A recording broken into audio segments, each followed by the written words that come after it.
Hello, I'm Adam Paul Morgan. Thank you for clicking on to what is a little video about the problems that we are having with the Nintendo Switch, whether it be technical, practical, or whatever it be. The console's actually been out for 3 weeks now, and what a lot of fun we're having with the Nintendo Switch. It is a fantastic console, and the Breath of the Wild is brilliant. There's no other way I can use to describe it. I haven't actually done a review video of Breath of the Wild because I can only just think of that one word to describe it. Brilliant. But that's another story for another time. But at the moment in this video, I just want to talk about the problems, sort of technical problems people may be having that have come up in the news, etc. Okay, I think the big one, the first thing before it was even released, I've not had this problem, and that's the communication with, and the connectivity I should say, about the Joy-Cons, particularly the left one. I feel quite lucky. I've not had a problem with this at all, and I do feel generally quite lucky, and I've yet to actually know anyone who has actually had a problem with this. This may be a day one update on the 3rd of March, so we all had to do the update. So far, not a problem on it. What else is going on with the Nintendo Switch? Of course, the scratching of the screen when being put into the docking station. Again, my screen is perfectly fine. I haven't got a screen protector, even though in the back of my mind it's telling me I really should. But I've not had a problem with it. Of course, I'm very conscious about pulling it into the actual Switch console, into the docking station, but really I've not had a problem, and I've got no marks and scratches so far. Hopefully there won't be any coming up in the near future. Now, the actual console itself, 1 or 2 frame rate problems during Breath of the Wild gameplay, but I've noticed this really happens when in grassy areas mainly. Even there's a lot of grassy areas, but really not really a big problem. It's not enough to make me throw the game away or trade it in or whatever.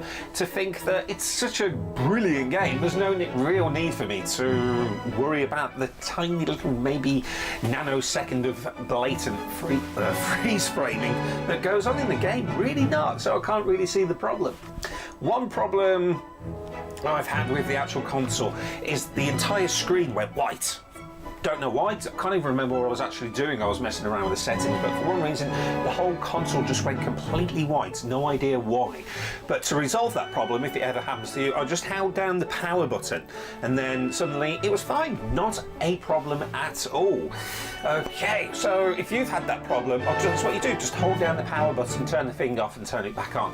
Now I know I've had comments on my channel on other videos in the past about connecting the console to a USB-C in the background, and the console does automatically turn on. Yeah, it is a bit of a problem if you just want to charge it and it turns on for no reason at all, then you have to turn it all back off. Maybe this will be sorted in a later update, hopefully. Hopefully it will, because since someone made the comment on my channel, I've noticed it more and more, particularly, which is slightly annoying, but of course it's all good.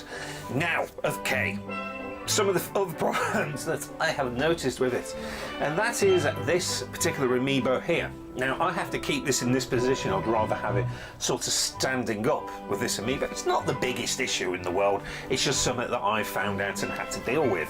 When using it on either the Joy-Con or Pro Controller, I've got a lot to talk about this Pro Controller now, but I'll get into that shortly, is the legs. When you're trying to connect it up, it's a bit of an issue. So I just keep the legs upright in a sort of kneeling up position, it's called, and then just hold it down there. Fine, no problem. But this thing here, 2 really big problems I found out with the time I've had with this particular controller, and that is the amiibo connection which is round about there. I've noticed sometimes it doesn't always work first time, and that is definitely compared to the Wii U controller with the screen. Yes, remember that thing?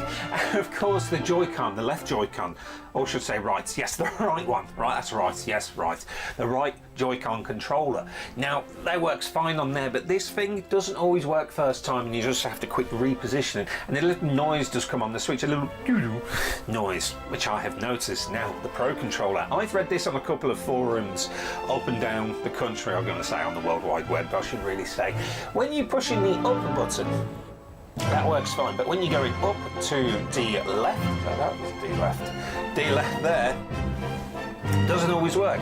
When you go to push that button there, it also pushes that button on there and really only uses the D up button. But the only way I can compensate for that is to push it all the way on the right, using my finger there rather than there. Little difference makes the world go round, but that's just that one problem there.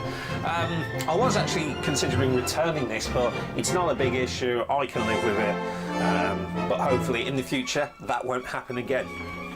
And these are just one or two large problems. Hopefully there's no more and things will get better. But the eShop at the moment, that's not really, of course, unless you do the whole thing where you can make your console think it's a Japanese account, you get one or two more games. But at the moment there's not really that much coming up. There is Snake Pass, which looks absolutely good, and I may consider getting that myself.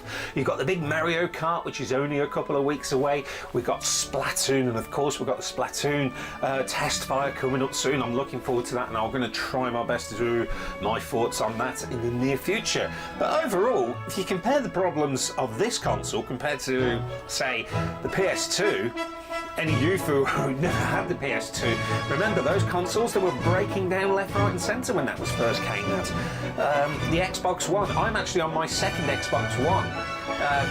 My first Xbox One went completely broke. Something wrong with the disc drive, had it sent back, and I got another one, not a problem. So far, yeah, I'm really happy with the Nintendo Switch. One or two hiccups, but other than that, not really a problem. So, have you had any problems with the Switch on what's similar to what I've had? The big ones that are going out there, the scratch screen, the Joy-Con connectivity, or any other problems I haven't mentioned or even mentioned here. I'd like to hear them. Thank you very much for watching. I'm Adam Paul Morgan, and thank you for clicking on Terrarabit.